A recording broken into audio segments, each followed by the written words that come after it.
I think. How do we know we can go live?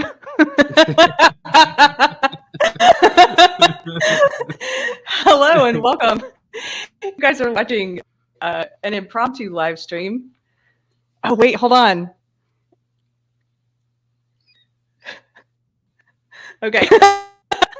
Okay, there's going to be a lot of snafus, guys. We've had snafus today on a safe space, and this is the first time we've done a live show on my new deprogram channel. I'm here with Mystery Chris. If you're joining us, you must be a friend or family member because we didn't really tell a lot of people about this because we thought we might mess up.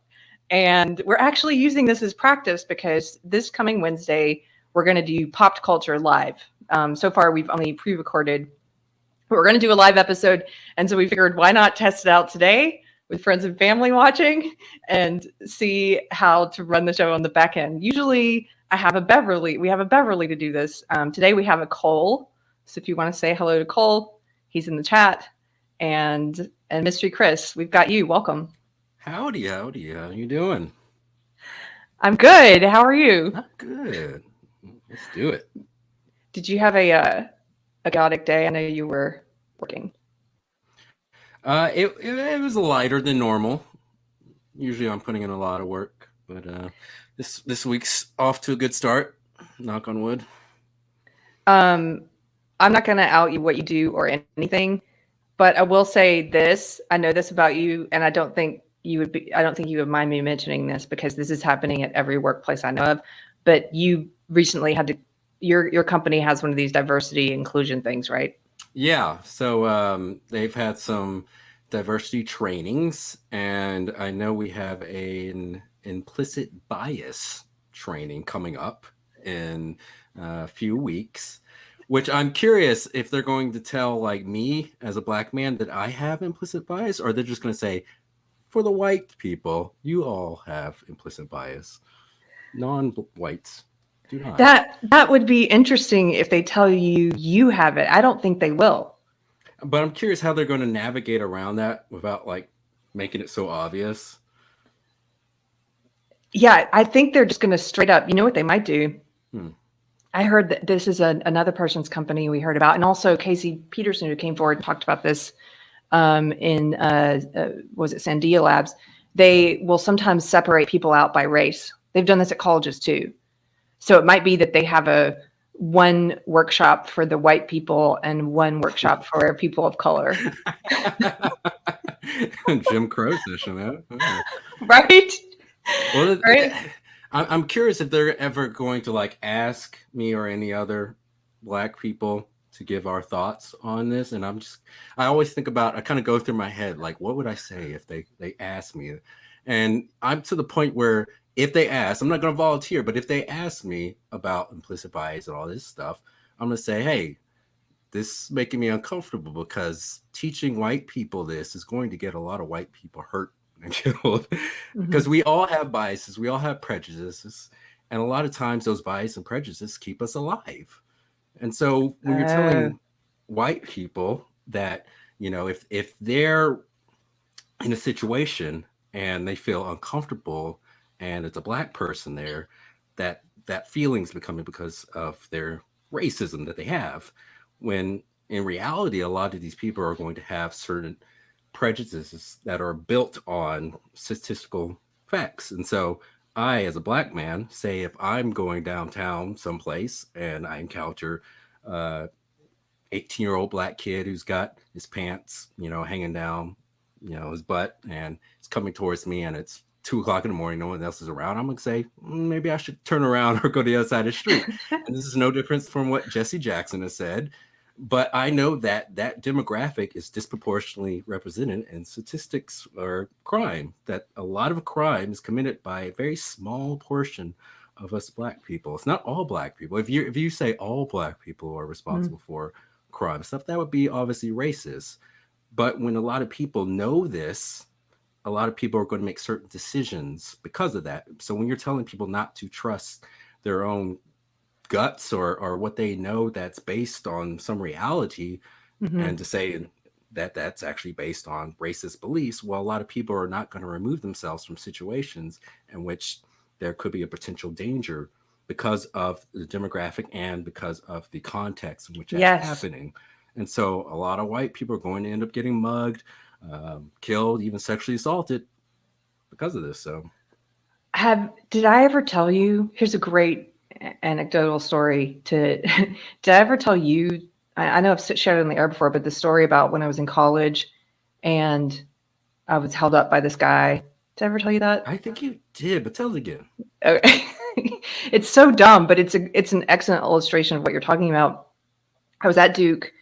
I had just I just started becoming sort of indoctrinated into social justice, although I didn't realize that's what it was happening. It's not like you go to a room and you get, it's not like a cult where you get a pamphlet and then show up and you join in that way. It's more like, it's just more insidious. It's in everything. And in a lot of classes I was taking. So, it had infiltrated a lot of my classes and it had infiltrated a lot of, organizations I was interested in. So I was working for Amnesty International and we had a dismantling racism training. And they sent me, I forget where it was. It might have been Louisiana, but they sent me to this training. And that was the first time I had encountered a lot of the social justice lingo that's become very common today. But this was back when. This was like 97, 96, I don't know. And so one of the things we learned at this dismantling racism training was the definition that like racism equals prejudice plus power, which I've talked about before, why that's stupid. And I think it's an attempt to justify racism against a particular race. But I learned that, I believed that, I started convincing myself this was true. And there were some other things that, I learned about white privilege at that training. And anyway, I returned to college after that training, and a friend and I were walking back from a restaurant one night, and it was late at night. We were walking back to East Campus, and this large guy, black guy, was coming down the road towards us. And he said to us, Chris, he said from far away, he says, "I'm going to fuck you up." Ah. And we had been drinking a little. We were like, I heard what he said, but this internal SJW that had just been implanted in my head, this is the way I think of it now, started running through it. And it's like, I heard what he said, but also if I turn around, am I being prejudiced? Am I like, and so we kept walking towards him while I'm trying to figure out what to do. Mm. A normal reaction, your gut reaction is like, get away from this guy. Yeah. Duh. But I was short-circuited almost by this new belief system that tells you that a white person that, is this an inherent bias? Is this implicit bias? Like the stuff that you're going to be learning in your training.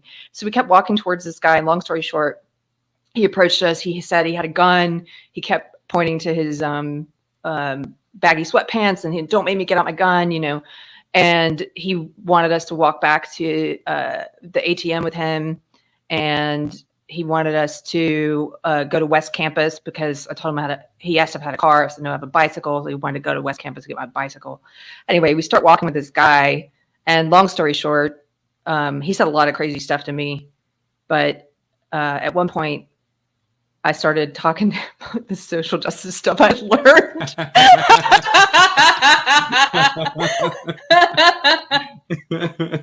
Did it work? No.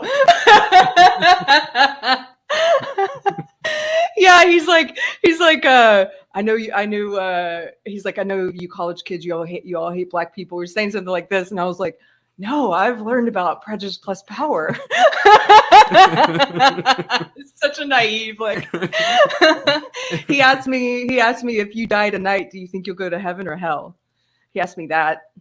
He also said at one point when I was talking to him, he's like, I like the way you look. And that was the first time I was like, oh man, like rape. Like I hadn't even thought about that. I was just thinking about being robbed or killed. But then it was very scary. So long story short, once we got to the main road, he had told us, we saw these campus police driving by and he was like, don't you run. Like we were going towards the ATM, and my friend, he just squeezes my hand and takes off running. And there was like, how time can freeze and slow down. And so my friend's like running across the street, and I look up at this guy and I'm still walking with him. And then I'm like, Did you want to say, I'm sorry. It's not because you're black. Like, it was so bad. And then I start running slow-mo the other way. And then the campus police pull in and all these other cops pull in, and they get him down on the ground and everything. And he did not have a gun, first of all, which I'm glad I know a lot more about weapons now because I was naive. But he didn't have a gun. And then I don't tell the rest of the story. There was other stuff that happened that was scary. But the point of that being, they're trying to program, social justice programs people. And one of the things it programs white people with is this idea that, like you mentioned, any, normal response that you get, a physiological response, like your gut is telling you something. It doesn't mean your gut is right, but you should listen to why that's happening. And what social justice is try to program you to ignore that and to say there's something wrong and immoral with that, and that it must be because of race, when it's like, maybe it's because it's 2 a.m. and this is a large man who says he's going to F you up. Like, do you know what I mean? Yeah. So doesn't it all feel like grooming? It is like, it creeps me out though. Explain that, because I think I know what you mean, but well, grooming in the sense of they're trying to break people down and then build them, shape them, and mold them into what they want to be. And so something that's a person that's much more malleable and easier to control ultimately. That's what it feels like, trying to convince people like, oh, you're racist. You may think you're not racist, but you are. And I'm going to tell you why. And the person's like, oh, well, I guess I am racist. Yeah. And then they're just easily to manipulate from that point. They're easier. Totally. It's about manipulating people and controlling them. It is. Mm-hmm. It's because you're right. It's an authoritarian belief system. It is like grooming in that it's about wanting to control people. And it's almost like James Lindsay says, I like the way lately he's been saying that, CRT is just calling something racist until you get control over it. Mm-hmm. And that made a lot of sense to me. I think that's a good way of describing it. And speaking of James Lindsay, he did a video on my alma mater, University of Texas, and he spoke about a particular some kind of diversity, inclusion, equity initiative thing. And he said that if this wasn't stopped, that he predicted UT was going to become like Evergreen. And someone shared it on one of the UT message boards, and I was kind of shocked at how many people attacked the poster who posted this. And they're like, oh, that's just right-wing propaganda. That's just Tucker Carlson nonsense stuff. And so it became clear to me that as the back and forth was going on, that for certain people, yeah, you could tell them that CRT is borrowing from the Marxist framework, but just replacing it with race and power and all that. But for a lot of people, that's not going to be enough to sway them, because they think that the core thing that it's based on, that systemic racism is the sole cause for disparities between blacks and whites, is true. Yes. Therefore, if you don't actually address that point, then you're going to, some people, you're going to come across as someone who is denying that racism has been the sole factor to cause so many blacks to not rise up to where whites are, which I'm not sure why whites are using themselves as the benchmark to measure black people by, but yeah. So, yeah, I when I try to talk to people, which isn't very often, but I have parents, who watch MSNBC and just believe in the same stuff that I was just talking about. They just think, oh, it's just a bunch of Republicans that don't want to talk about race, even though race is they already talk about race and slavery and Jim Crow and stuff. But I try to explain to them about the issue, like I was saying, about systemic racism, that, yeah, it has played a part in our story, the Black people's story here in America, but it's not the sole factor that has ended up determining the outcomes of many Blacks, and that concentrating on it gets away from judging Blacks as individuals and understanding that a lot of decisions have affected their own lives, or particularly the lives of their children. And that's one of the things that frustrates me. One of the things I almost want to say during these diversity trainings is that a lot of parents are just garbage parents in the Black community. And I hate that term, Black community, but these inner city Black communities, a lot of parents who have little investment in their children, that are making complete selfish decisions that did not take the precautions needed when it came to conceiving the child, continue to have children that they cannot afford, that are not saving up money to send this child to college or to move them out of the ghetto. They're Do you spending that money think, on themselves. can I ask you a question? Do you think, because obviously garbage parenting is not limited to any particular race, Mm-hmm. do you think that there is an element of systemic racism though involved in the fact that you culturally you are seeing some garbage parenting in the quote unquote Black community? Is there systemic racism at play in that at all? Because I have some ideas about that. I'm wondering what you think. Well, I think blacks were kind of used as a test case, and what's happening Yes. to a lot of blacks is now spreading to other whites because, I'm sure you've heard the statistics how blacks went from 22% out of wedlock births in 1960 to 75, 76% today. That is true. We went from lower, the lowest, or not lowest, but a lower out of wedlock birth rate than whites in the 1960s to the highest one of any race. But what also doesn't get talked about is how whites went from, I believe it's 25% in 1960 to now I think it's around 50% or so. I'll have to double check Yeah. the stats, but I think it's around that. And so you're still seeing a lot of these things affect other races, including whites, but it's affected blacks the most. And I think a lot of evil people have kind of tested things out on blacks and seen how that's destructiveness. It's how much destructive these forces have caused blacks and how much it's hurt us. And I think you're starting to see it spread out to other races. You are. I think you're right. I think the element of systemic racism that I see in it is that, like you said, that's a good way of phrasing it. Black people have been used as a test case for how to demoralize people and steer them culturally towards things that destroy the family and destroy all the foundational things that would provide for healthier kids who make healthier decisions. And you're right, it's not limited to Black families, but it was easy for them to start there because of our racist past. I think it was easier to say here at the government to be like, we're going to give you these things to help you, that actually, even if you believe the intent was good, these programs, a lot of these programs have incentivized things that end up destroying the family. Yeah. Am I articulating myself well? Yeah, exactly. Okay. Yeah, that's exactly right.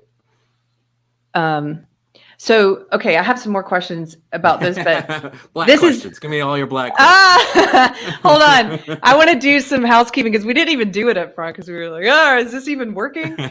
You guys, we thought we were live before we were live. There is funny. So we don't have super chats yet because this is a new channel and we have to get a certain number of watch hours. I forget what it is before we can enable monetization and then be demonetized.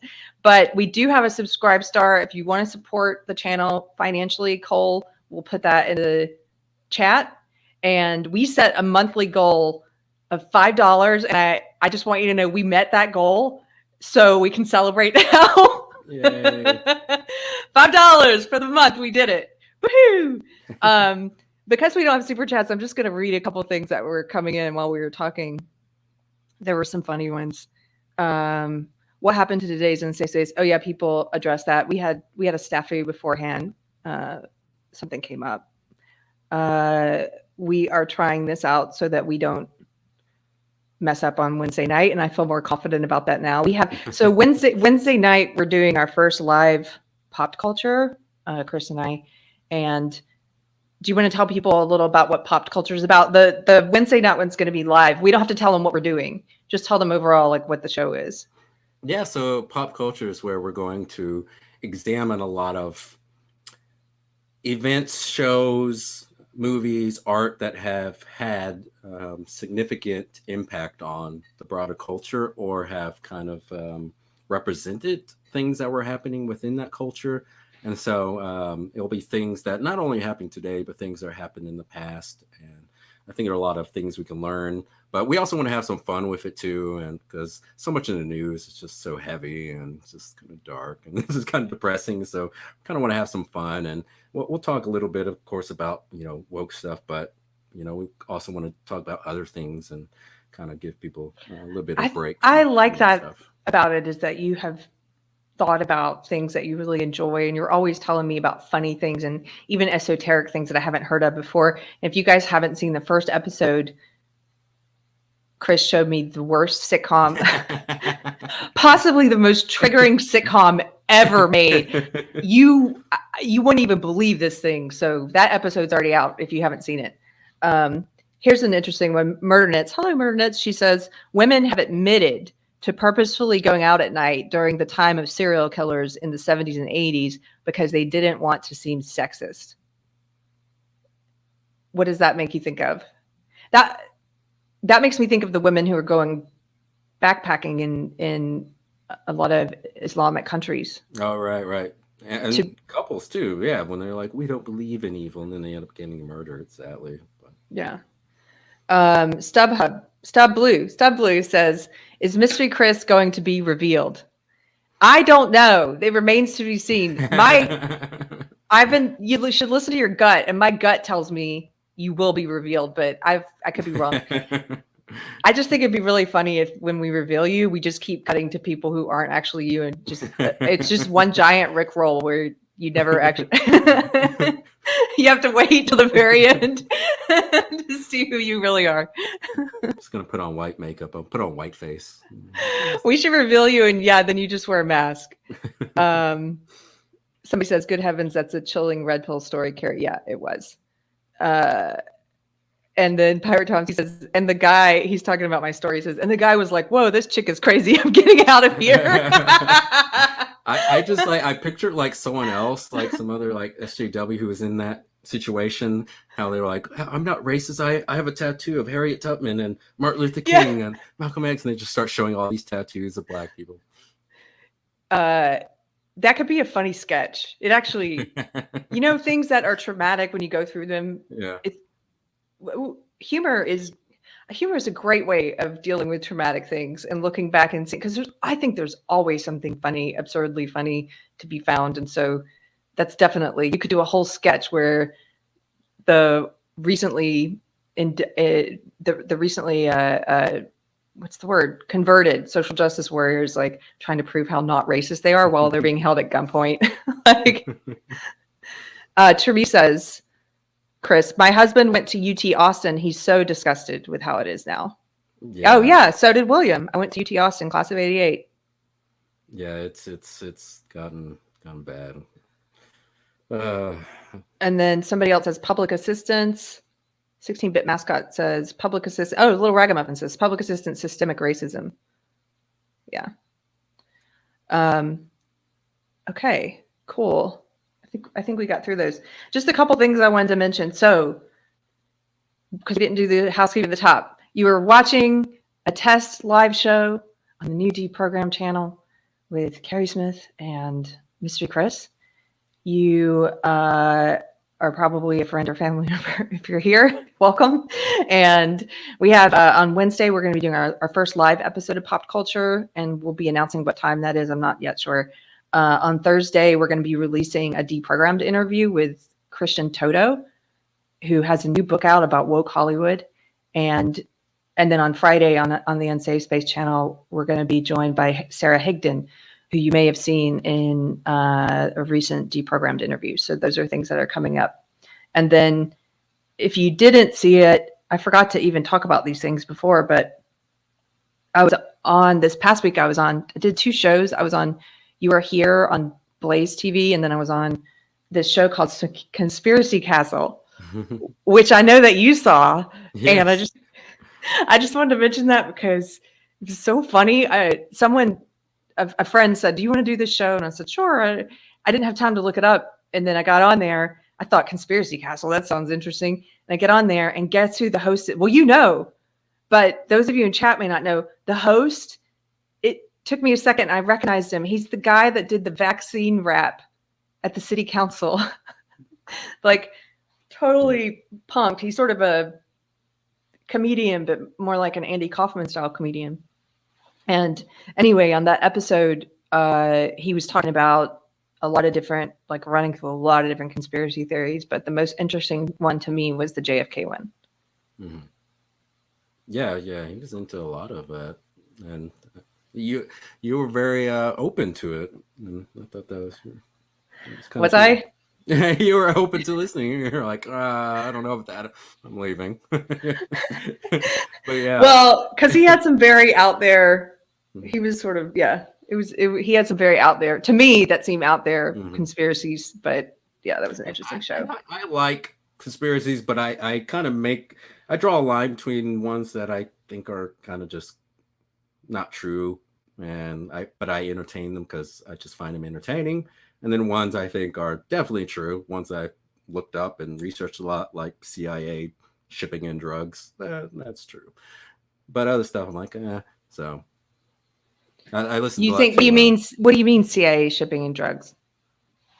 This CIA ships in drugs. There have been a number of planes, this CIA and DEA, planes in the past 25 years that have crashed in South or Central America. There are CIA planes or DEA planes. They're carrying tons of cocaine, and each time the government would say, "Oh, well, we're allowing those drugs to be trafficked in because we're trying to trace where they're coming from." It's the same thing with what was the gun running operation, Fast and Furious. Same thing. We're allowing guns to be sold to cartel members to try to track them, quote unquote. Yeah, I'm sure. But yeah, there's that. Of course, there was Gary Webb.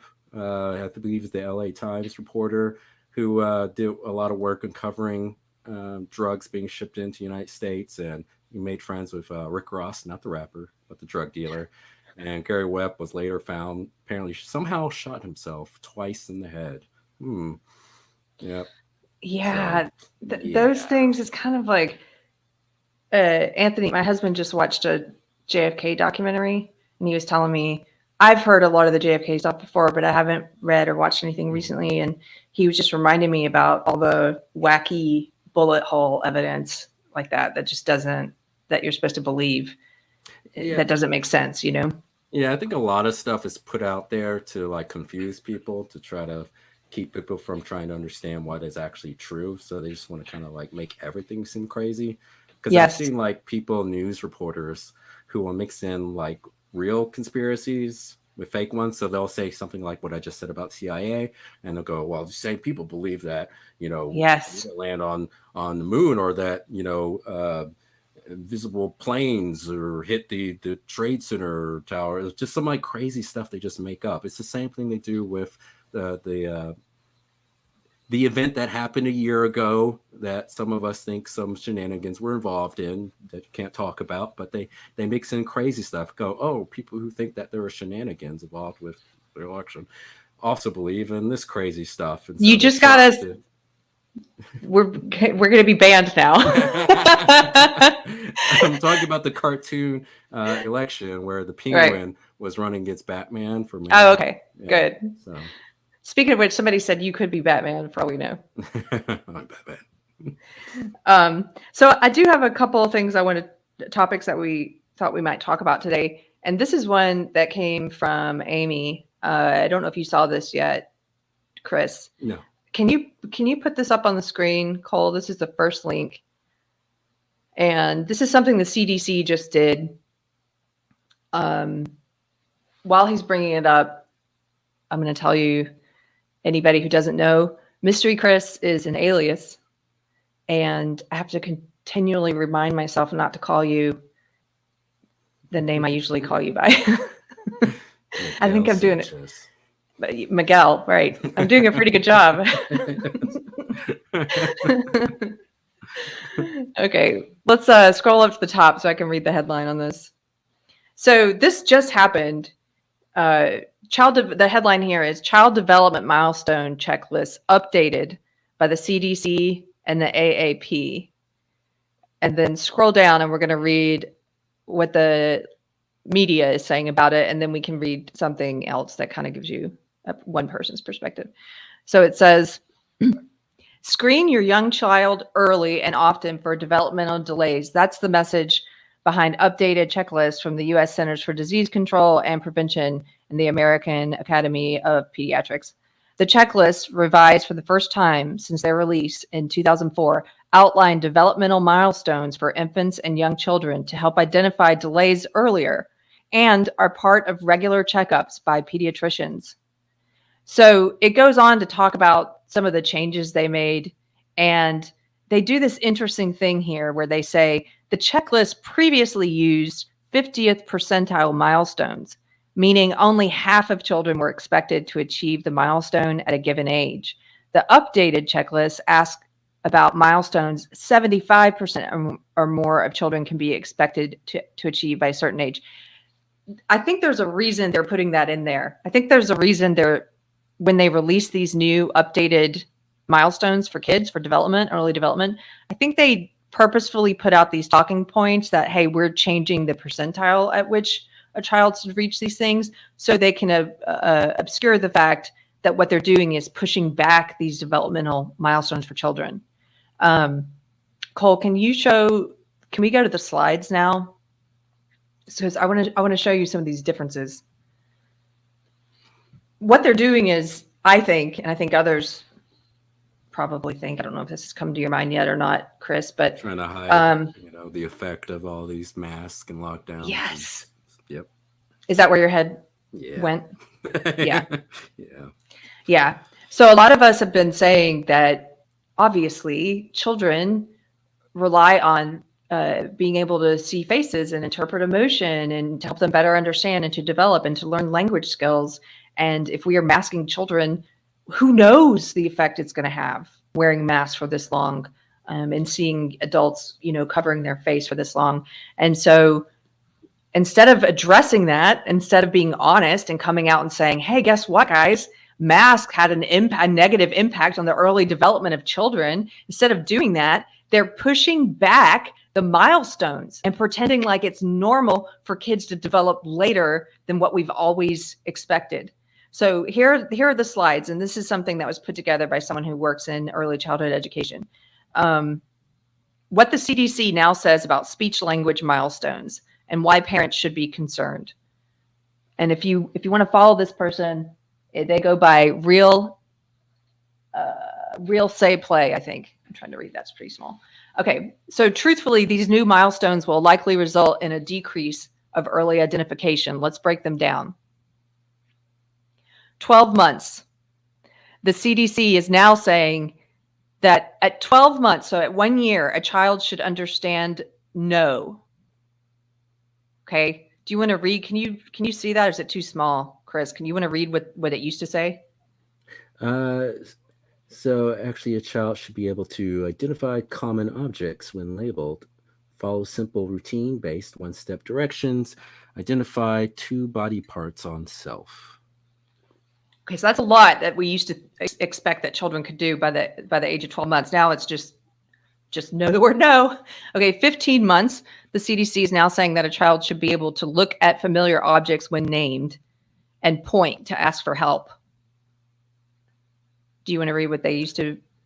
Yeah, actually, a child should be able to say or imitate 8 to 10 words spontaneously, point to common action words and pictures, identify 3 body parts on a doll, understand some prepositions, e.g. on, in, etc.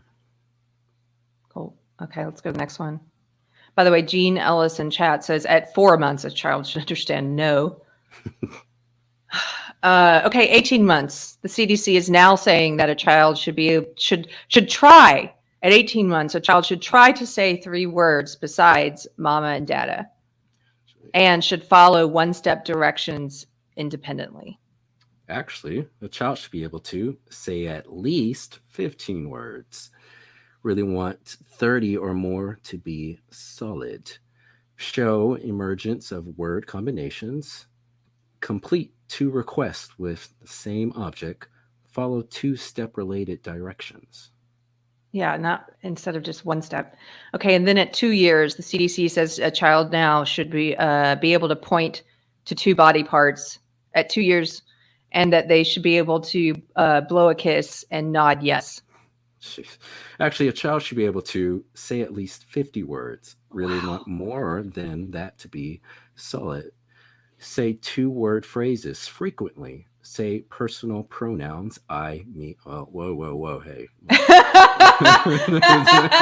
What about Z? By the way, hey, that's a great point, because these are the same people that they're now saying at 2 years old, your child should just be able to blow a kiss and point to body part, but also know if they were born in the wrong sex body. Yeah. Like, those two things are not compatible. How's your child so slow that they can't say any words and they can only point to body parts and blow a kiss, and that's all that can be expected of them? But also, you should totally believe them, and they know what they're talking about if they say that they're born in the wrong body.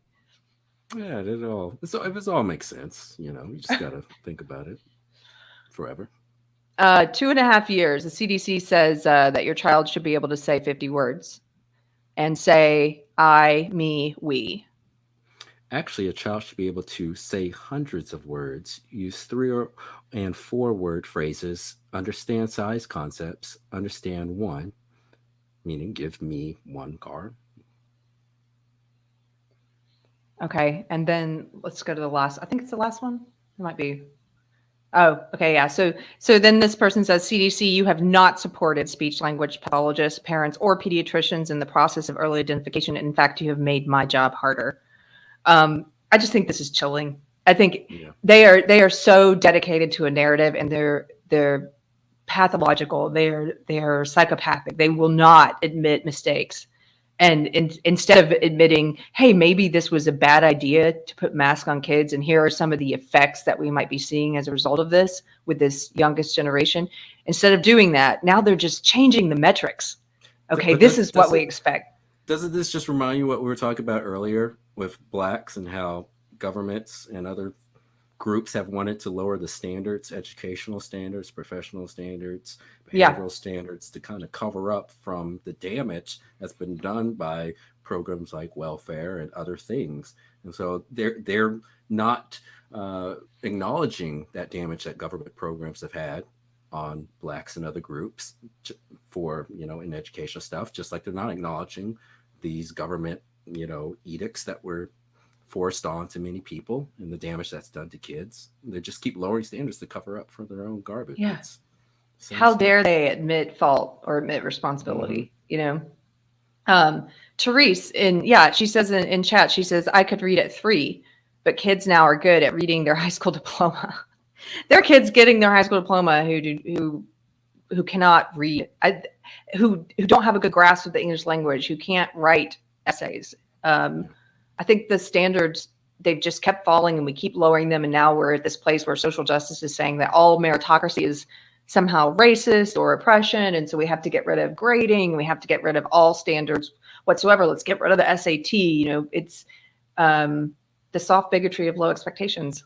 Yeah. Mm-hmm. Mm-hmm. So was there anything else you want to talk about today? Because I have a couple of other things. That just really kind of burns my biscuit. So...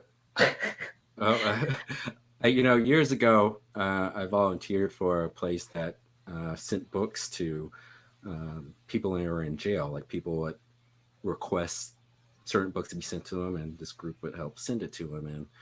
And it was kind of sad because I was reading a lot of the letters from the inmates. A lot of them could barely write. They were, pretty much illiterate, and a lot of times they would just ask for a dictionary just so they can learn words. And it was an interesting feeling, because I don't know why the people I was reading letters from, I don't know why they were in jail. They could have done some horrendous things. I have no idea. All I see from them is this letter they sent.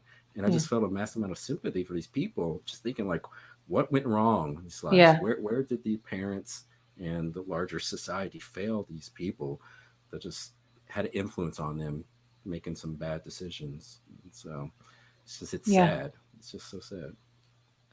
Do you think, you're just making me think of a conversation I had a while back with a friend.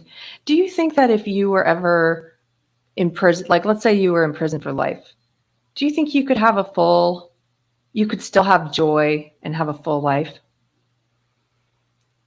I don't think I would be able to do that.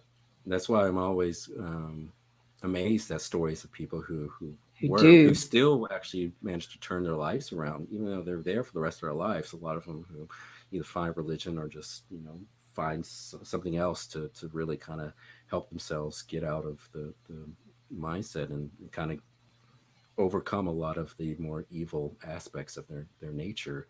And I first of all, if I'm in jail, it's not because of anything I've done. I just it's not my fault. So I'm coming from that perspective. Like I'm wrongly imprisoned for something. So I would be very bitter. It'd be very hard for me to kind of get over being wrongly imprisoned for something. I think it's fascinating that people are able to do so, though. Yeah. And I would hope I would be able to do so. I saw a story of a guy. It was on some true crime show I was watching the other day, who was falsely imprisoned here in Texas, up in Waco, I think. And I think he spent 30 years behind bars. He spent a long time behind bars. John Grisham dedicated a book to him. Maybe somebody in the chat knows who this is. I know Murder Nits is here. Maybe somebody knows. But anyway, there's this true crime story of this guy. And they interviewed him when he was finally released. And this guy never lost his joy, his wonder at the world, his gratitude.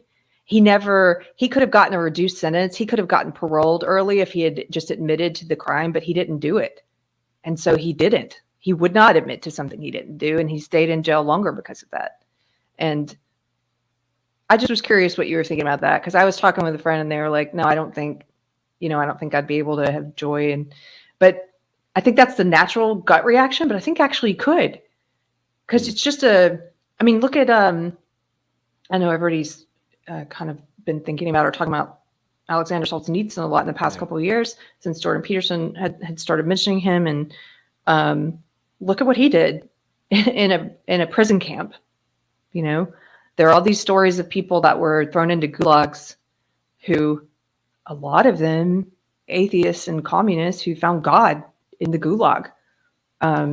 So this might sound weird, but sometimes I there's almost a part of me that almost kind of fantasizes about being cut off from so much of what we have access to. So I'll be able to just focus on one thing, because there's so much distractions with technology and everything going on and the news and other stuff. And so the part of me is just like, it'd almost be kind of nice to be removed from all that and only have one thing that I can concentrate on, whether it be simply just like my art, just drawing stuff, or just reading books and just learning things. I don't know. In the chat, Cole, our editor, says, check out the West Memphis 3 teenagers convicted for life for a murder they did not commit. Cole, this is something you don't know about me, Cole, but I actually used to write back and forth with Damien Eccles of the West Memphis 3 because I worked for Margaret Cho at the time, worked with Margaret Cho, and she had started writing to him and believed in his innocence. And so he wrote his whole first book, which was called Almost Home. He wrote that by hand and sent all the pages to me. And then I transcribed that book for him. And then we self-published it. That was before he got out of prison. And we self-published it for him. And actually, I was so bad at it that I remember in the comments, somebody was like, whoever transcribed this repeatedly called his friend Brian Brain.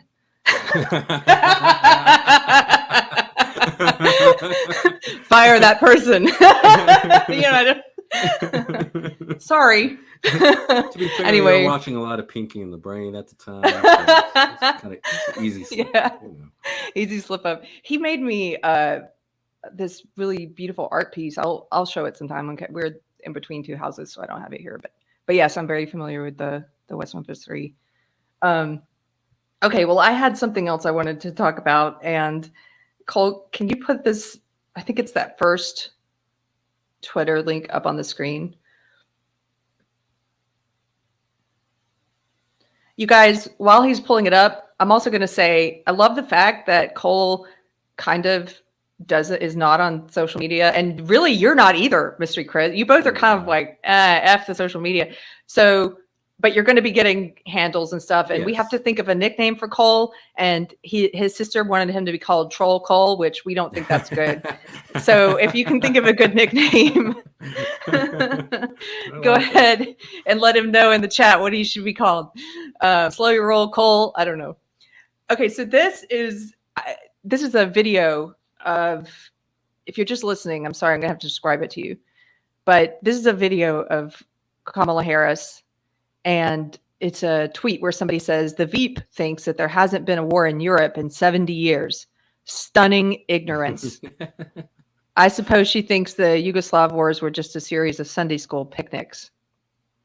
You might have comments about that, and I'll let you address that if you want. But I actually just wanted, I don't want to hear the sound. Can you hit play again, Cole? I just want people to look at her while she's talking with the sound off.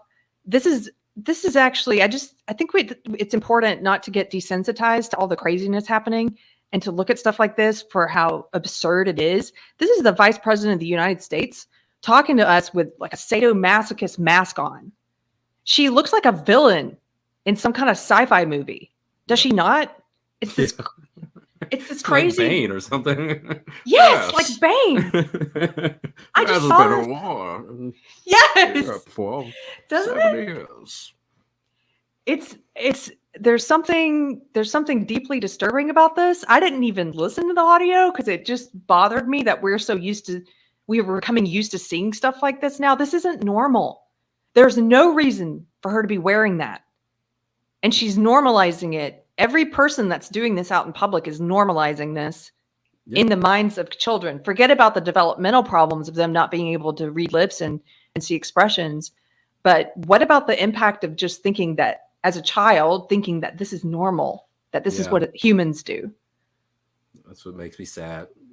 Not just the mass, all the censorship and everything, how that all seems normal. This is all stuff that just happened in the last few years.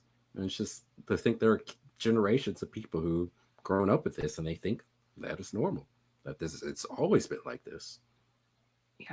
Yeah. Teresa says, I am repulsed by anyone wearing a mask by now. Yeah, I'm starting to feel that way too, especially adult. Like, I'm not talking about elderly, but adults, and when they're outside and when they're in their car, like those things are just so bizarre. And she's not standing close to anyone. Do you know what I mean? Like, there's no reason to do that. Mm-hmm. I just found that to be gross. Did you want to address anything about how there's been no wars in Europe? No. Well, I think you already said it. Yeah, of course. I guess she, sometimes I wonder, like, are they really as dumb as they portray themselves to be? Because I'm like, it's easy to kind of get caught up with, thinking that they're very Machiavellian. And certainly maybe there's a side of that, but they're also very incompetent. And I think you've seen with the way the COVID restrictions and everything have rolled out, just the amount of competence that occurred during these rollouts, the amount of contradictions, that the propaganda was so easy to see through if you weren't just a complete ideologue or partisan, that it's just very obvious. And, something like with Fauci, when Fauci came out and initially said you didn't need masks, but then also you do need masks. I mean, just simple stuff like that, to me, just it kind of shows me that a lot of these, for lack of a better term, elites are just they're not as bright as they think they are, and they're not maybe as Machiavellian as many of us might think they are. Unfortunately, a lot of people are still stupid. And so a lot of that, kind of gets through. And kind of like what I was saying earlier too, it's not even so much stupid stuff. Like I said, it's just a lot of people who are just so possessed by their ideology and their loyalty to a political party. I have family members like that are not dumb. They're not dumb at all. They're much smarter than me. I have other friends, super smart people, but they bought in. Like you once said, Keri, you had a great line where you said, they have so much hate. And I think you were talking about Trump, but people have so much hate for him that they just become dumb. Mm-hmm. And I've seen this repeatedly where so many people, they hate people more than they love their own side. And it's just completely blinded them to reality. And what I've been trying to point out to family members, how, Democrats, and I'm not defending, Republicans. There's still a lot of garbage they do, but Democrats are doing the same things they have accused Republicans and Trump of doing. And I try to point this out, but it never gets through to them because they hate the opposition, being the Republican Party and Trump, so much that it blinds them. They've lost it. They've lost the idea of what they were fighting for to begin with, and they just define themselves really by what they hate, not by what they love. Yeah. Cole, you can take that off the screen now. Yeah, gross. I'm tired of watching her. Thank you. Cackling. Yeah, I don't have the worst cackling, her or Hillary? Oh my goodness. This is going to be a hard decision. I think it's actually her. What do you think? I think she's worse than Hillary. I agree. Hers comes off even more like fake. Yes. Hillary, I think, comes off more crazy. Kamala's just more fake and sociopathic. Yes. It's just amazing if people can't. She's a sociopath just by listening to her. Yes. I think a lot of these, I was saying to someone recently, I've probably said it on camera before too, but I used to think it was maybe a small minority of people in politics who were sociopathic. But in the past year or two, I've had a lot of experiences, both personal and watching what's unfolding in the world at large, that have made me realize that maybe the majority of politicians are sociopathic. Oh, well, yes. That sociopath / narcissism, where people are used to ignoring other people and only concentrating on themselves, that are drawn to it. Because that's the thing we also forget about, power. We talk about power corrupting, but it also draws people who are already corrupted and evil. And so that's what happens over time, where it's just all these sociopathic people just start getting positions of power, and then they start putting in other people in positions that can protect them or help them in some way. Some of these people are sociopathic or psychopathic. Some of these people are just kind of, maybe they have some blackmail on them, which is another thing I think we don't talk about enough. It's just how many, people are blackmailed in the government. So. Yes. And I have now, because of things that have happened in the past year or so, I've gotten a better understanding on how that works too. I was naive. I've mentioned this on Safe Space before. I was naive. It was Carter who helped me understand a little better about how it's not, I know it sounds stupid now, but I thought it was sort of, the best way to rise in the world is to be a good person and to have a good reputation and to treat people well. And that's not what happens in a hierarchy that's built around power. And he's the one that helped me see, no, it's in a hierarchy built around power. It's the people who have dirt on you that they will help you rise because they know they can control you.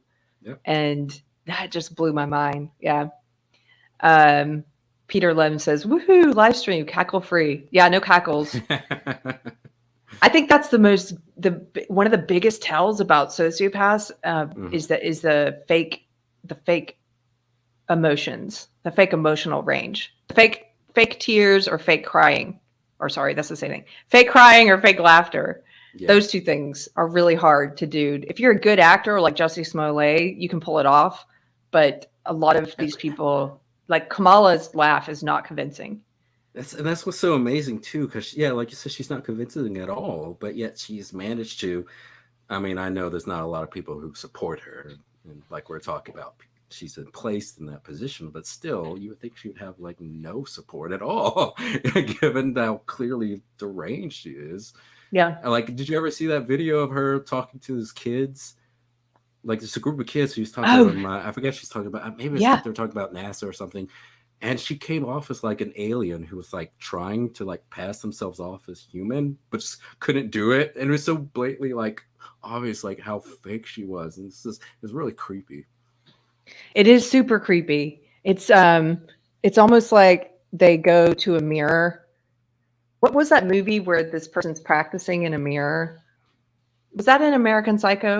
Or was he just talking about his mask in the mirror? But I can totally see some of these people practicing, There's a show I watch. It's the Behavior Panel. Oh, I love those guys.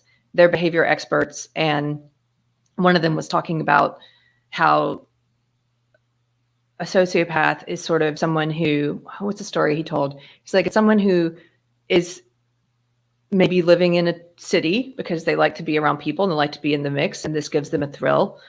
And they're the type of person who might be on their way to a Chinese restaurant and walk by a car accident and see a mom crying over her child.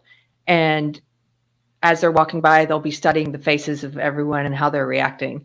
And then they'll think, I think I'll have chicken chow mein, and just like keep going and then go to the restaurant and get their food, and then come back and still see people there and observe them, and then get home and go to the mirror and practice those faces.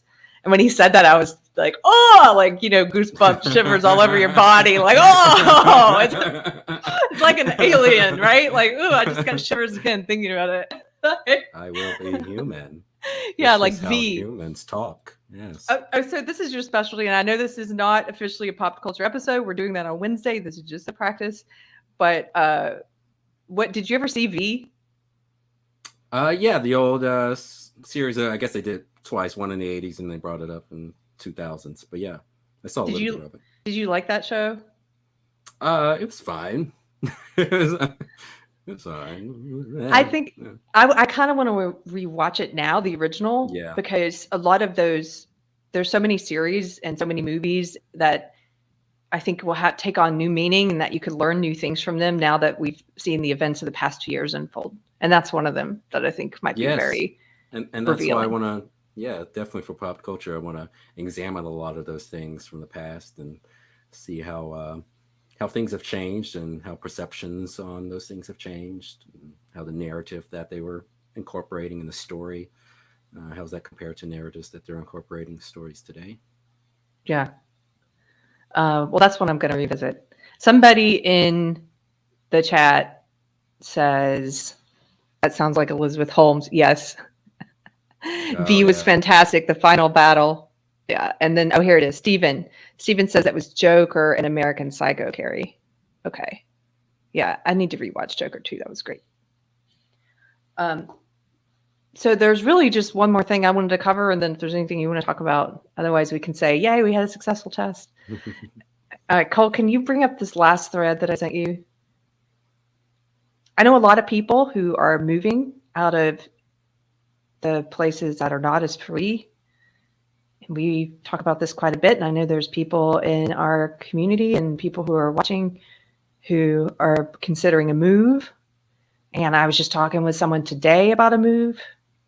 2 people actually, about a move to Texas. And I highly encourage it. If you are in a place that still has restrictions on your freedom, if you're in a place like California or New York or Canada, I don't know if it's going to get better anytime soon. And we do welcome you in the free states because we need help. We are being overrun. There's a wokester running in Dripping Springs, Texas here. Like, they are trying to turn this state, and we need help. So I encourage people who are considering moving to a free state to think about Texas. So here's a thread I saw. Can you make that just a little bit bigger, Cole? If you don't know how, that's okay. We don't have to do it now. But this is a thread that I just thought was kind of touching. And this person says, a message I never thought would have to be shared. After a lifetime in Canada, in 2 weeks, we leave to start a new life in Arizona. Why we are leaving thread. Okay, scroll down. I'll just read it from here, but you can leave it on the screen.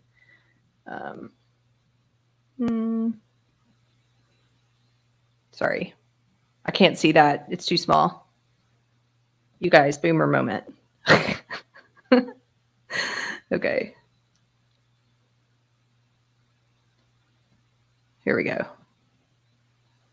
Number 1.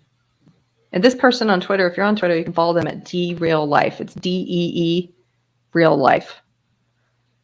So they say, number 1, our kids, none of what is happening in Canada is normal. They are only kids for a short time, and they have had 2 years of childhood robbed from them for something they had zero risk from. They will know what freedom looks like away from indoctrinated ideologies.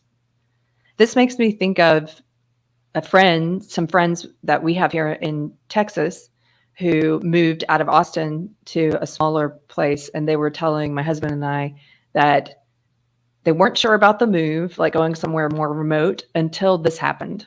until all the restrictions happened. And even though Texas is relatively free compared to a place like Canada, it wasn't free for people in Austin. They've enforced these mask mandates. They enforced them in schools. It's been just as woke and just as crazy as a place like Los Angeles. And so my friend said, it was great that our kids have a backyard and we get to live a free life. And so I completely understand what this Canadian is saying about the children. Number two, second reason they're moving, government. COVID-19 has been the smokescreen for a coordinated attack on our rights and freedoms. We are educated, hardworking, honest people who are done working more than 50% of the year just to fund a government intent on crushing you. Escalated to now freezing bank accounts with no charge.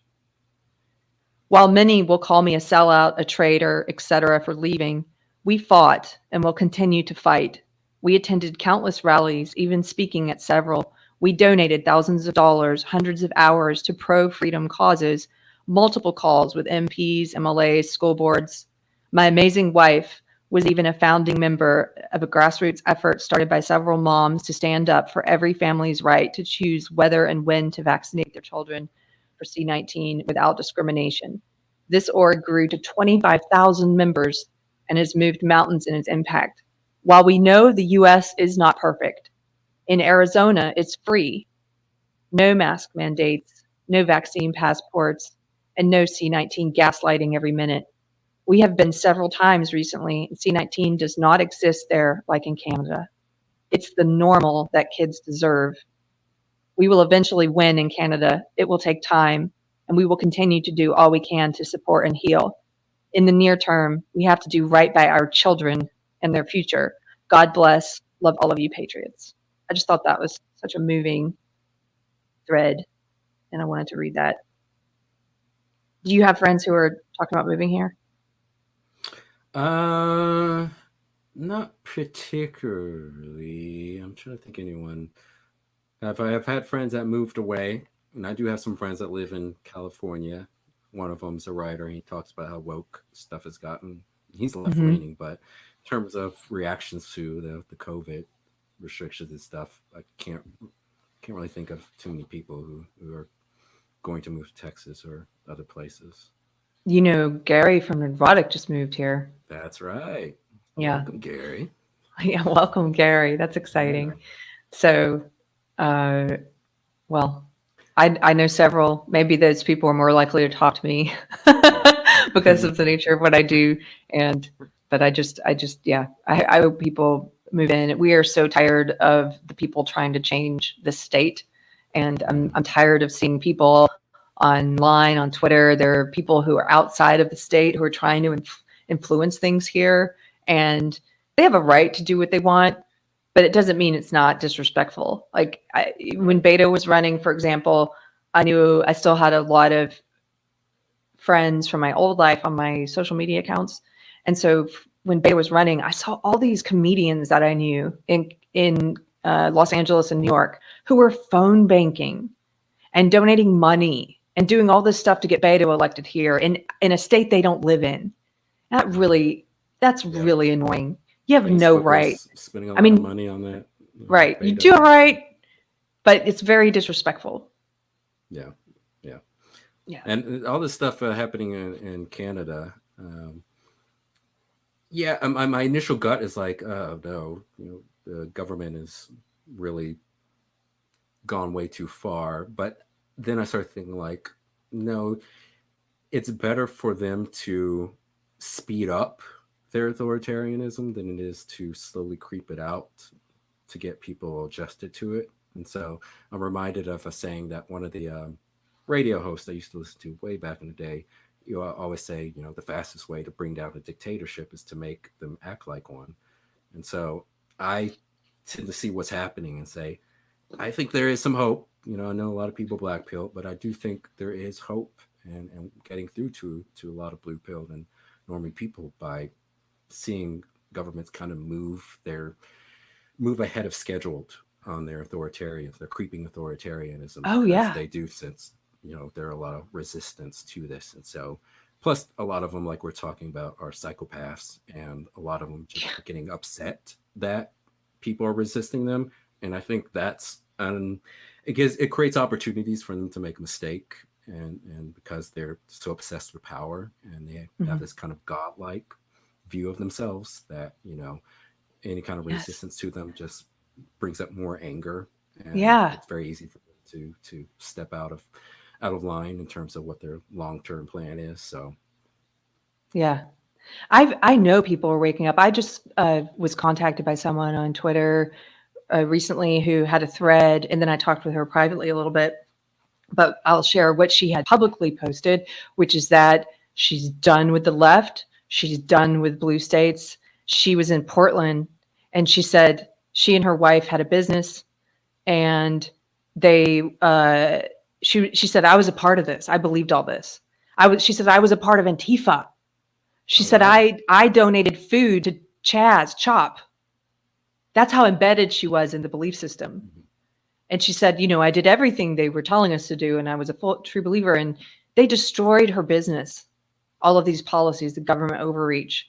And so sometimes I think that's sort of what it takes. Is it takes it personally affecting you for you to step back, and say, wait, is something wrong here?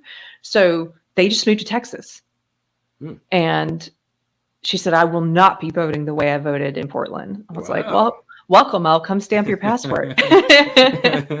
Success story. Yeah, success, right? And so there's people who are waking up so recently. That woman was a part of Antifa who gave food to Chaz and Chop. That's recent, right? Yeah. Fully awake now. Yeah. Isn't that amazing? I'm seeing it too. And like a lot of my friends, people I've known, they're not like super far left, but they were people who were kind of blinded by their hatred of Trump and Republicans. But a lot of them who are waking up to the woke stuff and waking up to the COVID regime, all that stuff. Every time I have a conversation with them, if I talk about, hey, I say, oh, isn't it strange how when they did the lockdowns, how Amazon and Walmart and Walgreens and Target and all these other big corporate interests were allowed to stay open, and smaller businesses got shut down. And every time I say that, they're like, yeah, that's right. I'm like, yeah, really, you hate corporations. Remember, I'm trying to remind you who you are. You hate corporations. Look at these corporations running government. So, did you say that's right or that's white? No, that's all white. No, I said right, but yeah, but maybe it's also. Has that show come out yet? The that white show, what was that one? Everything's gonna be all white. Yeah, oh has that come out yet? I don't know if it's out yet, but did you see the trailer? Do you want to talk? I've talked about it on Chrissy Mayer's show. I don't think I talked about it anywhere else, but maybe we. Oh yeah, maybe we did discuss it on a Kerfefe break. But yeah, that show is it's so. That to me is actually kind of positive because I think that show is doubling down. It's so over the top. Though. Yeah. Like you said, doubling down. It's like when they sense that stuff isn't catching on, they just double down, and they just keep going more and more crazy and just escalating things. And I think it is kind of waking up a lot of people going, yeah, wait a minute, it's crazy. Yeah. It is crazy. Let's stay on for a little bit and just do absolute 100% frivolity. Let's do it. Okay. What do you guys in chat think? They're like, okay. Somebody says RK Outpost is ripping that show to pieces. Steven says that. That's great. I love him. He should rip it to pieces. So go ahead. I was gonna say, like, do you think like all the black people that were in that trailer for that show, do you think all of them? I think all of them are grifters. Like, I don't think any of them legitimately think that there is that amount of racism, like that they're saying, because I can't imagine that someone legitimately think that, but they think that other people are stupid enough to believe that, and so that's why they're saying it, because they know what the culture is, and they know that's a way they can manipulate people into giving them resources and professional accolades and other things like that. I don't know if I agree with you. I think it's more complicated than that. I think there's absolutely grifters who go on shows like that, con artists. When I say grifter, I mean con artist. I mean a snake oil salesman. I mean somebody who is speaking words that they don't actually believe in order to gain fame or money or power. That's a con artist to me. And I don't care if they're speaking Christianity or they're speaking anti-woke or they're speaking woke, but if they're doing it and they're not sincere, that's a grifter. They're doing it to get money. That's a grifter. And so do I think some of those people are woke grifters? Yes. Yes, they're using woke to gain fame, power, money. Yes, con artists. But I also think there are people, and people in that show probably, who I wouldn't call them grifters. I would say maybe I'd break it into 3 groups. The ones with bad intent, who are con artists or grifters. The ones who are sincere believers. There are some who are sincere believers. I've known sincere believers. I was a sincere believer. People who really believe that that social justice is the way to correct the wrongs of the past. And much like a cult, they get in it far. It's by grades. You don't get into the whole thing at once. So we look at it and we say, but how could somebody believe all that? Well, it happens by degrees. What were you going to say? But can I ask you, like, when you were in social justice cult, did you ever have any real fear of speaking, your social justice beliefs out? Like, did you actually, yes, like, if you're talking about patriarchy, do you think like you're in danger that men were going to like find you, do something bad because you're speaking bad about the patriarchy? No. I didn't think I was going to get attacked for speaking of the patriarchy, but I definitely thought I couldn't, because remember, I was in social justice before it became mainstream. So it was it was not the norm then. And so there were certain contexts, like in the entertainment industry, where I was afraid that if I spoke social justice, I might be blackballed or what have you in a meeting or in a group of entertainment people. But I wasn't afraid for my safety. No, never. Not like you are as a wrong thinker. But because I don't understand how like blacks in particular could legitimately think that we live in a white supremacist society when most of us work for white people. Most of us who are getting on computers are getting on computers designed by white people, getting on the internet that was created and built by white people.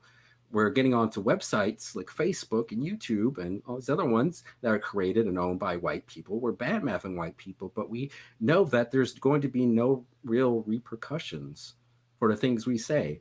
I could say so many terrible things about white people on Facebook or these other platforms. And there's no repercussions. I have no really fear of any repercussions coming towards me. And that's why part of me thinks like these people have to know on some deeper level, they have to know that what they're saying is BS. And they just they know what the environment is. They know that they can manipulate other people with it. Maybe they know that now. It's hard for me to say because things have progressed to such a degree. Like, I'm not asleep anymore. So I am somewhat shocked that there could be any true believers who are still in it. Maybe we've passed the point at which you can be in it and be a true believer because things have gotten so, you know what I mean? Like, it's gotten so crazy. Yeah. Especially with like all the compilations of SJWs going crazy and howling at the moon, literally howling at the moon.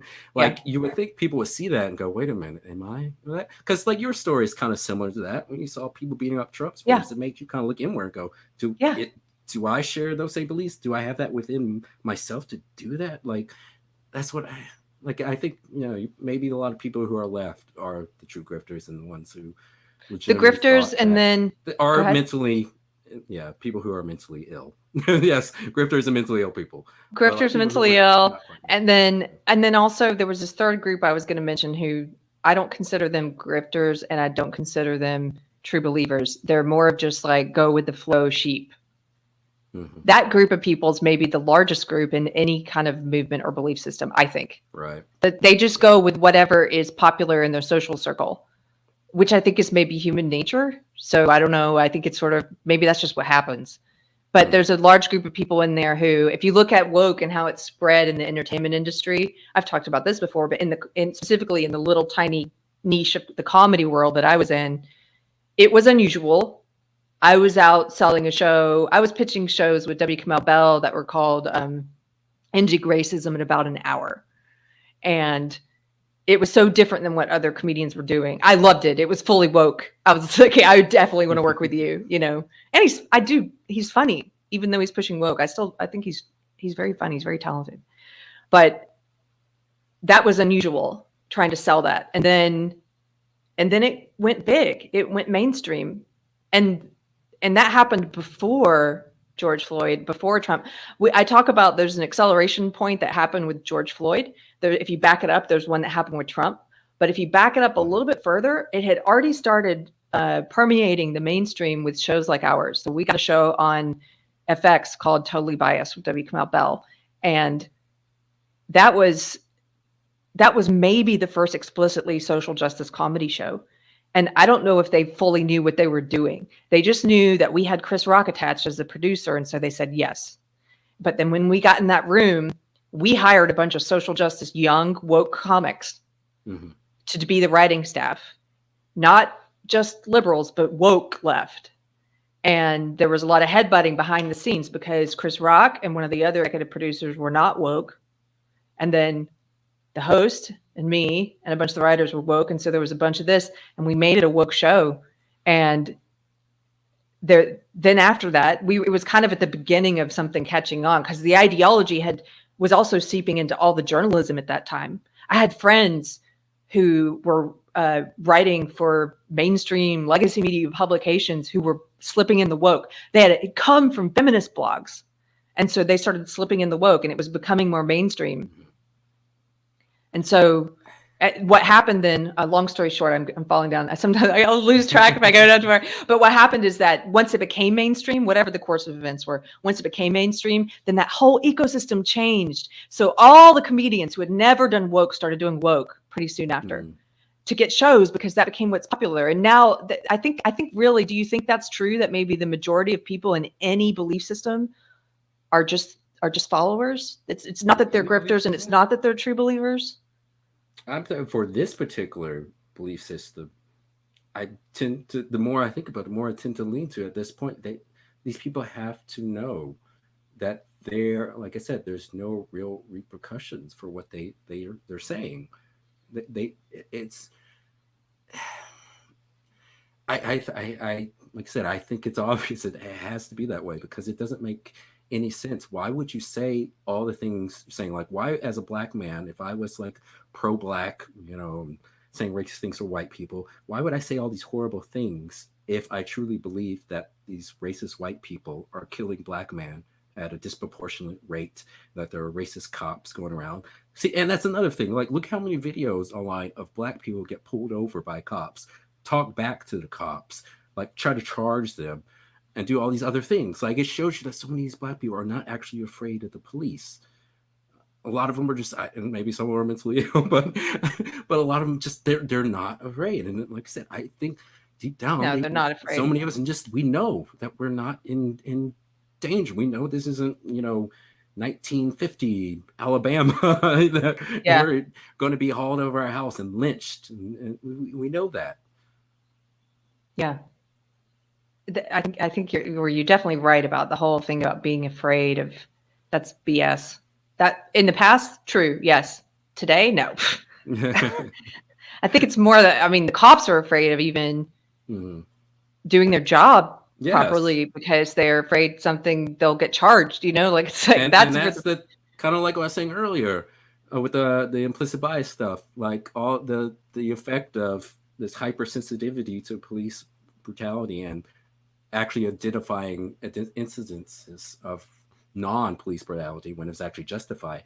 It's going to cause a lot of police to either not respond to events that ordinarily they would, or if they actually do respond, that maybe a cop will think twice about pulling their gun, and they'll end up getting shot and die from their injuries, because they thought like, oh, I don't want to, if I shoot this person, like, even if it's justified, the media is going to jump on them and all make assume that it's murder, and that the motivating factor was racism, and that split second, just that the hesitation is going to get a lot of police killed, unfortunately. Yeah. It's also keeping them out of neighborhoods that they should be. They're protecting, and they're not protecting the people they're supposed to be serving, because they're afraid to even go into those communities and do their jobs lest something bad happens. So was it who wrote the book? Heather McDonald wrote that book about the what did she call it? Like after Michael Brown, the Ferguson Effect, where you saw a reduced police presence in neighborhoods and more crime because they're afraid of doing what their job requires them to do. Speaking of Heather McDonald, I once watched a video of hers where she's talking about crime statistics, and it was hidden by not just one but two of those age verifications or thing. It was one, it was like you have to be over 18 or something to view it, and then the other one was like some people in this community think this is or inappropriate material, so you have to do the double sign in, which I've only seen like on one other video. And I watched the entire video. She said nothing racist. She said no curse words. There's no nudity or violence or anything. And so as a test, I go, you know what? I'm going to go look up WAP by Cardi B. No age variations. No, what? People in this community think that this content is inappropriate for some users. No. None of that. That's fine. Yep. That's totally fine. And I looked at all the other, hip hop stuff and the drill and rap and just all the dark, nihilistic, violent stuff, which, maybe we'll talk about on a future episode of Pop Culture. But it's ridiculous. We should definitely talk about that. I've heard some of your thoughts about that before. I'd love to have that conversation on the show. I want to address a comment. Let's that get I back think to frivolity. This isn't frivolous, though. We weren't even being frivolous. There's a comment I think is interesting. I'm not picking on you, Theocrat of Pantang. I just want to disagree with you, which is okay. We can disagree. But Theocrat says, stop delineating liberal and woke. They're all the same now. I disagree. And the reason why I think it's important to separate those two is because they don't. They want to change the definition of words. And they've done it with lots of words. They've done it with liberal, authoritarian, man, woman, gender, sex. They've done it with harm. I mean, you can rattle off some more, Chris, I'm sure. But they're constantly changing the meaning of words. Fascist. And so I'm not going to let them change the word liberal. That's part of the problem. That's why people fall into woke, is because they think it's just liberal. It's not liberal at all. It's illiberal. And we have to draw that line in the sand and say, no, this is an illiberal belief system, and you don't get to inaccurately use a word like that. I think we have to make that distinction, because you're not going to pull people out of it if they think it's just liberal. There are people who are in woke who believe who believe the lies. I believe the lies the way it sold itself as being liberal. And once I started to see it was illiberal, that helped wake me up. So there are also people who they make being a liberal such a big part of their identity that to ask them to shed that identity is too scary for them at the beginning of a transformation. It's too scary. And what I'm here to say is you don't have to shed that part of your identity. You are still a liberal. You're just not woke. Does that make sense? Yeah.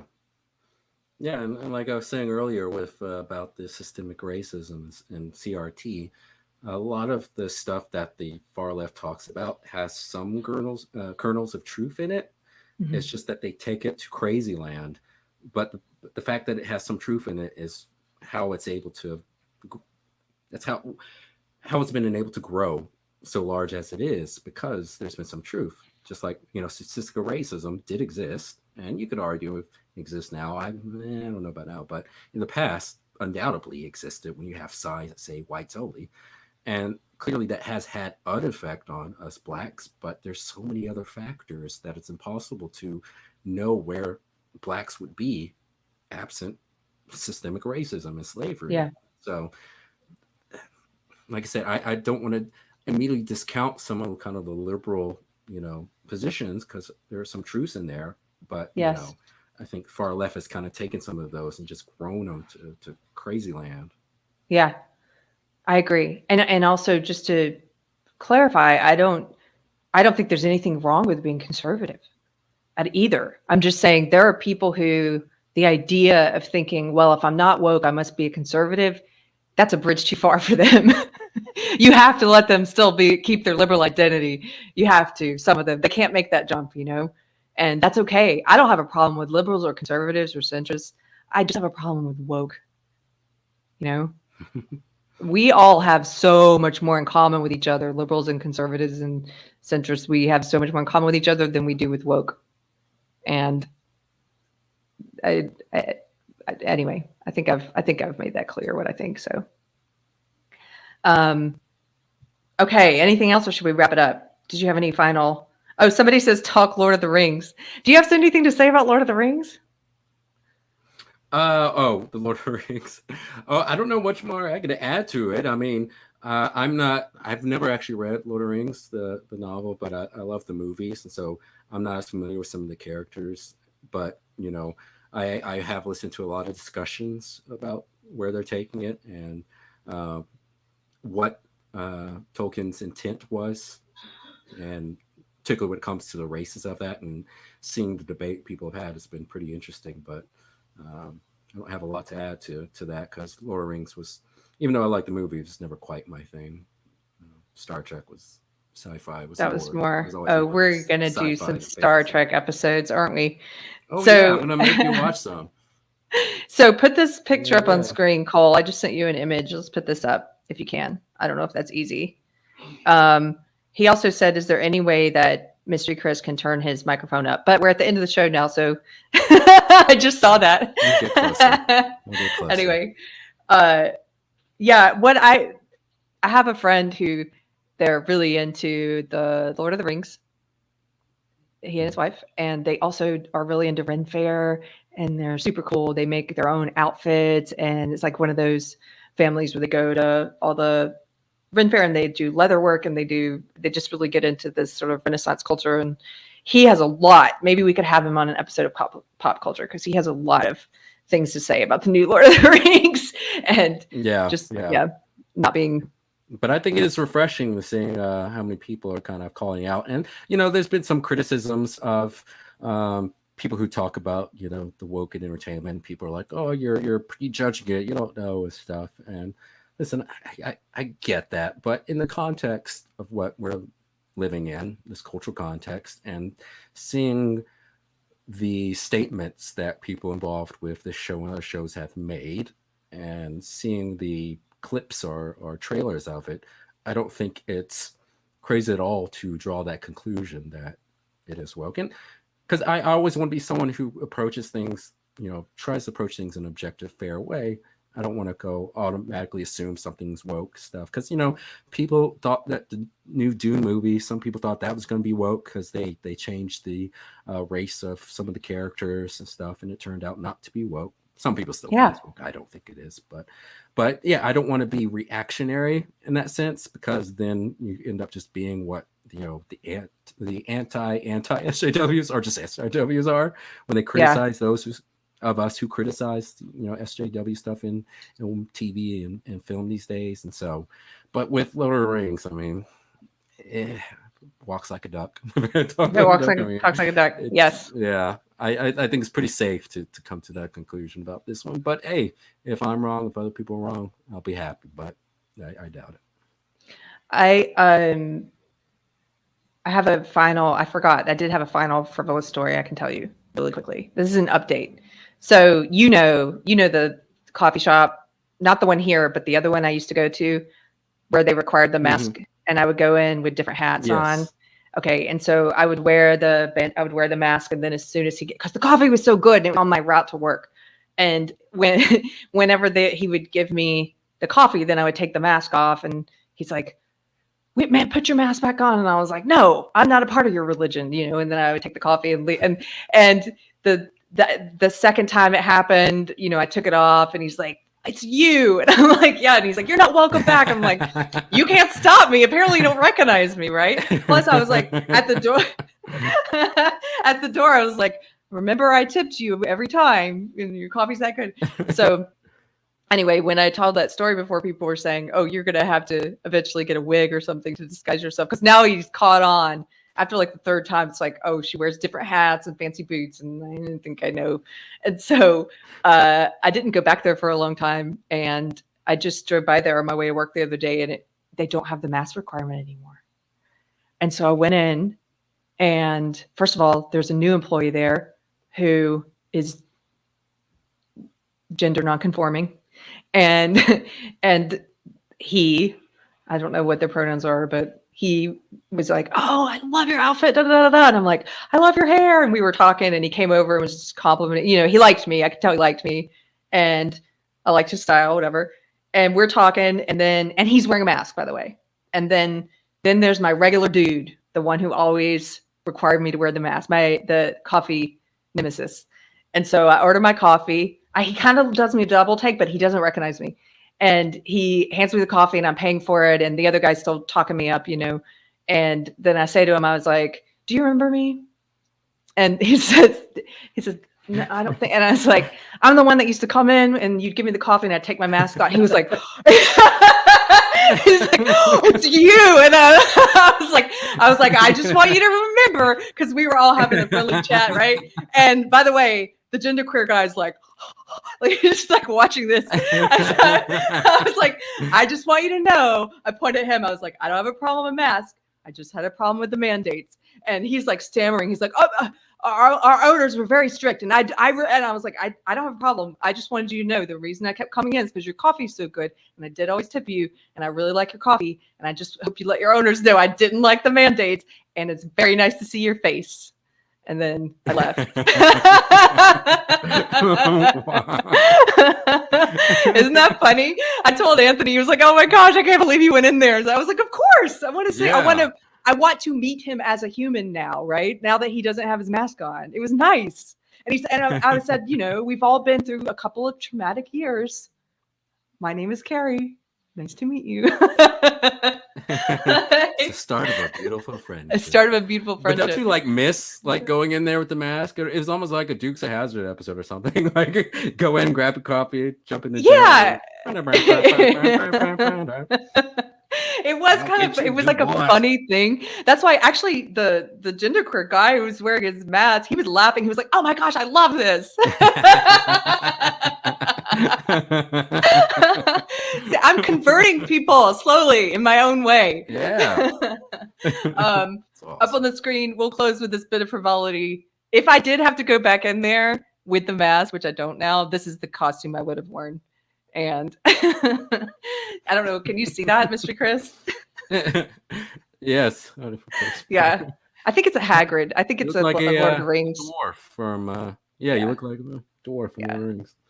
Yeah. Somebody says I may have been pettier. Yeah, I wasn't trying to be petty. I was truly being like, "Hello, nice to meet you. I was the copy bandit." But he seemed generally cool. Like, do you expect him to still give you any attitude or anything? Or? No, I think he'll be cool because I think next time I go in, I'll be like, "Hello there, friend. I'm back for your delicious coffee. Good to see your face again." What if you just came in, but you just wore a mask every time? You're like, oh. Yeah. Okay, you can take that off the screen. Thank you, Cole. So thank you guys for joining us. This has been a test episode of a temporary name we just came up with, Stuff and Things. And I just appreciate you guys joining. This channel is new. If you want to support the channel, you can go to our subscribe star if you want to support financially. Otherwise, you can just like and share. And if you have any comments or suggestions about things you'd like to see, you can drop those in the chat. You can also find us. We have a locals community now. We have, we have all the things. We're trying to do all the things. And you can find us at those places. So thank you for joining. Thank you, Mr. Chris. I didn't mess up your name once. Yeah. Thanks, Steve. Cool. Thank you, Miguel. Have a good night. And we're out. Okay. See? I don't know how to end. Oh, there we go. Okay.